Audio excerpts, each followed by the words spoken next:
Elsa BloodStone is coming. What are going to be the best day one decks for her? I normally say, should you pull spotlights for the season pass? Should you buy the season pass for her? Pretty obvious question, but let's dive into all of this. We've got multiple decks. We'll look at the archetype she's going to be the best fit in, and we'll share like a secret key for her at the end, what we think is going to be the biggest thing to make her a successful card in the new meta. Before we jump to the decks, yes, season pass, buy it. I'm not going to go into a deep thing with this. She could be a terrible card. You want to get the season pass. The fact that I believe she's a good card makes it even more worthwhile. Get the season pass. Very quickly, Elsa, she's a 2/2. If you play this card and then later fill a location with a particular card, if you play that card at that location, that card gets +3 power. We covered this the other day, so I'm not going to go in depth in this. There's some great combos with Bast, Mysterio, and her in this that we're going to talk about throughout these decks, so let's get to the decks. Big shout out to Marvel Snap Zone. I love using their deck builder. I highly recommend using it.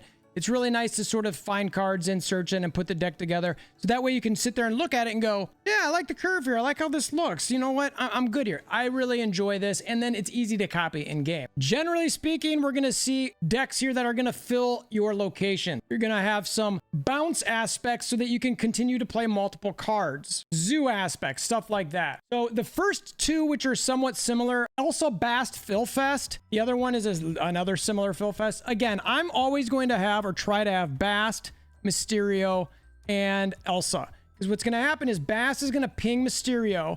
Mysterio is going to have all the cards there, including the illusions, be 3 power. If you read this, as you play this, play illusions to other locations. So you are playing those cards. So that means for Elsa, if you use those cards to fill that location, every one of these cards is going to be a 6. The main one's a 6. The illusions are a 6. All because of Bast and Elsa. It is the devil's card with this combo. I actually wouldn't be surprised if Second Dinner eventually says this is going to be add illusions to other locations because it's probably going to be too strong. And this is the only card that I'm aware of that even does this. All of the other ones, the Ultrons, the Dooms, etc., they're just sort of like adding cards to other locations. So having said that, we're going to look at cards that we want to have fill other locations as much as possible. I have Wasp in here because it's 0 cost. We'll go over the alternates, out and ins for all of these sort of decks. If we got him. Mobius, I just think Mobius is a critical card to have right now. I think he's important. A lot of things are happening. And with these decks that you're going to look to potentially play a number of things late, well, Mobius is going to prevent a wave situation. I've got Psylocke in here. She obviously got an extra point. Very nice. It'd be great to play her on 3 and potentially Sarah or even Iron Man on 4. It's a great combination there that you can get one of those higher cost cards a little bit earlier. And then the rest of these, you've got Elsa, obviously.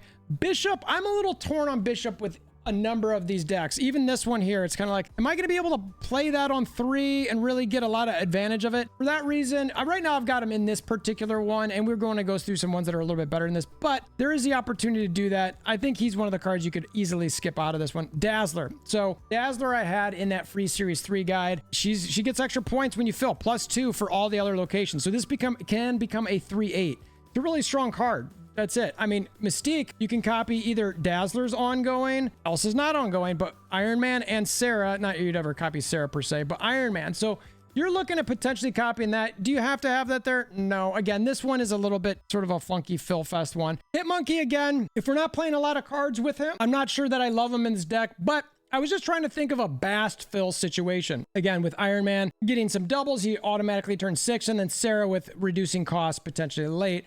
But again, remember, these ones, they don't get any cheaper. I would save Wasp for a turn with like Hitmonkey. Even you can use that late with the Elsa thing. So I'd sit on Wasp, to be honest with you. In general, if I want to drop things out of this as far as Fill Fest, things to play, I would look at dropping stuff like maybe Bishop, Mystique, Hitmonkey, because you really need to have more cards to play if you really want to take advantage of that. But right now, I've got those in here. The next one that I want to look at, it's a similar concept, but I call it the 0 Thors Fill Fest. And what you're looking for here is you've got 2 zeros in here, and Yellow Jacket and Wasp, and then you've got Thor, which is going to bring another 0, and then you've got Jane to bring those zeros onto the board or into your hand. Now, what I like with this as well is that I've got Mobius again. I've got the Mysterio play, but I don't have Bast, which you could easily drop Yellow Jacket for Bast or potentially Silk.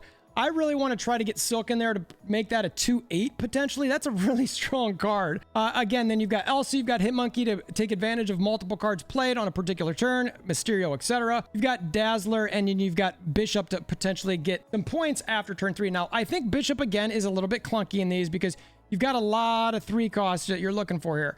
Now, we've also got Sarah in this one to reduce some cost. You know, well, we've got Jane Foster. You've got to play her at some point before turn 6. So again, that can get clunky, especially without a Psylocke. But I like the concept here that you could bring things on board. The same alternates we talked about before you could use. But I wanted to talk about general Fill Fest ones before we got into the decks that I think are honestly going to probably be a bit stronger. All right, first one I've got is the Elsa KaZoo. Now, you could go a multiple different routes with Zoo cards, but in this one, you can see I've got a ton of ones. Obviously, I've leaned back into the Bast Mysterio Elsa one. I think that's great. I do have Bishop in this one. You want to get that card out as soon as you can, and you want to have Mobius in this because Wave is everywhere, and the idea here is you're going to drop a lot of cards pretty late on it, so you want to get them. Now, with the ones, I've currently got Hawkeye in here, so you want to make sure you play that at least on turn 5, potentially earlier, but you've got no other way to get these cards back out. I've also got Nebula to potentially have your opponent focus a lane, and then maybe drop some of these other ones later. Again, Armor, because you've got a lot of ones. Ant-Man is a great option as a 1 because not only is he going to help you get a number of cards on the board, but he also gets an additional 3 himself when you put him in a spot. If he ends up being one of the last cards you got there, that's a nice 1-drop that becomes a 1/4, a 1/7 with Elsa. That's Ebony Maw style right there that you're playing, you know, on the final turn. I've got Dazzler in so many of these. I want to keep trying to do that the best I can. And then I've got KaZoo to give some additional points to these. There are a ton of Zoo options. Thanos Zoo. You can fill things in all over the place, right? But I wanted to do stuff that I thought would somehow manipulate my opponent. Iceman. Also get additional points with Ant-Man, Hawkeye, Nebula. Bast help grow the other things. And then again, like I said, Mobius to help protect from Wave, etc. You could, I mean, how many ongoings do we have here? So we've got Ant-Man ongoing, we've got Mobius ongoing, Armor ongoing, Dazzler ongoing, and KaZoo ongoing.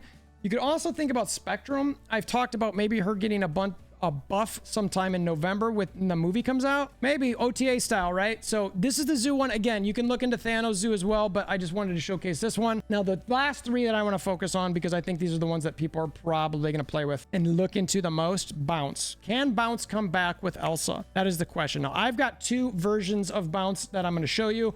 I've got one that leans more into move cards, and then I've got one that leans more into like ones, basically. So the move ones, again, I've got Wasp in a lot of these. You can take her out if you need to, but I've got cards that I can move off. I've got Kitty, I've got Nightcrawler, I've got Jeff, I've got Silk, I've got obviously Beast, I've got Vision. So I've got all of those cards that I could potentially use on a lane with Angela, or I could have filling a lane because I've got Elsa and giving them extra points and moving them off. And that's the idea, is you fill a lane, move them off. I've also got Kitty, because when she continues to fill a lane, she should be getting +3 every time coming here. +4 every time on Kitty.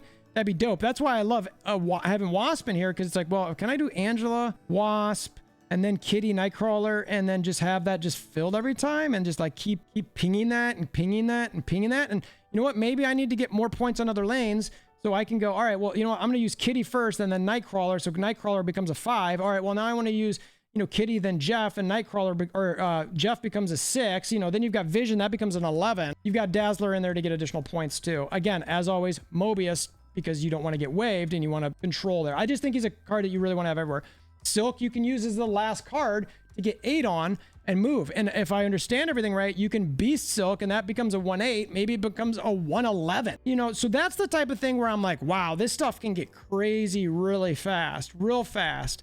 You know what I mean? And it's like, if you beast the right cards, including Silk, you know, you put Vision and Silk last play. Wow, that's a huge last play to finish some lanes. Now you might be throwing the Beast lane, but maybe you fill up those other 2 lanes that are doing really well already. Really, it's about multiple triggers for Angela so that she can get big as well. So you've got a lot of options here.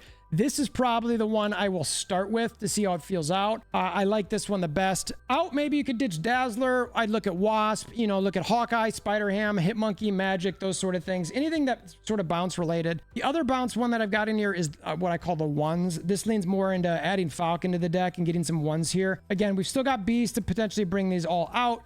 It'd be great to get any free ones that you can. Because I'm bouncing and Falconing here, I do have Bishop. You can see I don't have any expensive cards here. So if Crimson Cosmos comes up, you're sort of toast unless you have a whole bunch of zeros across the board, which you're unlikely to do. So again, you want to feed up your Angela. You want to build up your Bishop. You've got Dazzler. You've got Elsa. You've got Mysterio. You've got Bast. You have a lot of ability to put points on the board. You've also got Hitmonkey for any big time plays late. If you beasted a bunch of things for free, you've got Mysterio to combine with them. Now, again, the key here, well, I'll put that at the end. So I like this one to start as well. I think the ones bounce. My question with this one is, can you get enough power with this one? And we're going to answer that with the next deck for sure. You could take Dazzler out of this. You could add Ant-Man. You could add Iceman, Nightcrawler, Spider-Ham, Armor, Magic. Anytime you're playing with ones, you do want to look at armors so that you could potentially protect those ones. It can be a little bit challenging. So this will be interesting. Me personally, I've never gotten super comfortable with both of these and being like, oh gosh, it just feels a little clunky. So sometimes it might be one or the other. You could drop the Beast if that's a little bit clunky for you. Maybe add something a little bit more powerful late. Maybe Iron Man because you really like that Bast play, etc. All right, last but not least here, Elsa Shuritty. So this, I think, could be a lot of fun. I think that with Kitty potentially, the idea here is you want to really focus on a lane and get a bunch of points in that lane. And you could Angela and just fill it with stuff. And ideally you could Bast into your Kitty, and then you're also Angeline, and then you're just feeding that lane. You're just getting Angela built up with your Kitty and etc. You can move things around, and then you really want to build in with either Shuri into Kitty or Shuri into Vision. You could Shuri into Silk. There's a lot of things you could do, and you could copy with Taskmaster. I've also got Hulkbuster in here to get on the Kitty. So that way, when you're building your Kitty, maybe on 4, you do Kitty, Hulkbuster on a single lane that you've got nothing on. And then on 5, you're Shuriing and you're Kittying, and then the Kitty jumps back out. Now you've got a huge Kitty, and you could Taskmaster Kitty last turn. That stuff is phenomenal. Now you do need to be careful with wave. It's definitely dangerous, but the ability to build up Angela as you play, Shuri to double something up, and then Taskmaster to copy it. You've got some move cards in Jeff, Silk, Vision, Kitty to continue to bounce around. All of these things I think are phenomenal. I really like this one probably the best. We'll see. I think it's got the highest ceiling. And again, I'm having that Bast, Mysterio, Elsa combo as well, which I think is a must-have with this card. Swap outs, Wasp, maybe Hulkbuster. Maybe that feels a little too clunky to you. I would think about bringing in Nightcrawler, Dazzler, maybe Captain Marvel. You could double up Captain Marvel. It can move around. That's sort of nice. Armor, or just lean into Red Skull. I thought about Kraven for a minute, but I wasn't sure there was enough move here to really justify him in this deck, but it's a thought. So wrapping this thing up, the biggest keys looking at things to do, I mentioned it a million times, Bast, Mysterio, Elsa. I think that combination is a borderline must-have in any deck you're looking at. Until they change that to be something different, a 2/18 is straight bonkers. You just got to make sure you play Mysterio last, and you've got a location in each one to add 6. Again, great late play. Also, with Elsa, I sort of mentioned it. You want to get cards that can proc multiple times as best as possible when filling lanes.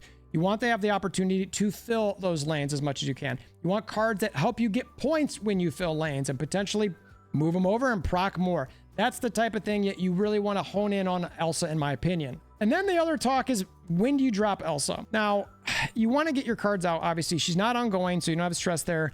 You might want to wait a little late to surprise somebody. I mean, you can play it on turn 6 if you want. That's ultimately up to you. Is it a huge key?